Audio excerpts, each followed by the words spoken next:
Madam రాగానే మీ పిల్లలు కాదు మా పిల్లలు అంది, చాలా హ్యాపీగా ఫీల్ అయ్యాను. మళ్ళీ 10th క్లాస్లో హాస్టల్ చేసేటప్పుడు కూడా చాలా అన్నోని సన్ ఎప్పుడూ వదిలిపెట్టడం లేదు.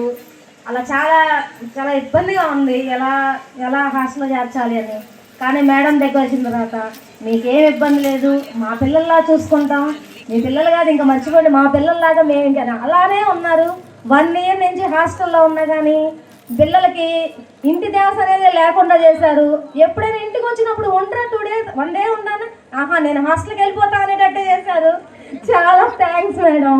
దాంట్లో స్టడీస్లో కానీ వాళ్ళు చేసిన నిజంగా అన్ని స్కూల్స్ వేరు, ఆదర్శ చాలా వేరు. ఫస్ట్ నుంచి కూడా ఒక స్టడీ అనే కాదు, ఒక దేంట్లోనే కాదు, అన్ని యాక్టివిటీస్లో ఉంటుంది. ప్రతి దాంట్లో, ప్రతి మోటివేషన్లో, ప్రతి దాంట్లో చెప్పే దాంట్లో, ప్రతి దాంట్లో కూడా మేడమ్స్ కానీ అందరూ చాలా సపోర్టింగ్గా ఉంటారు.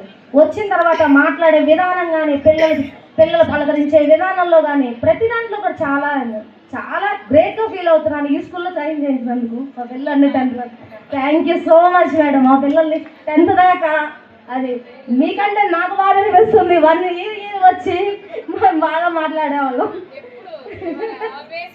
Thank you so much.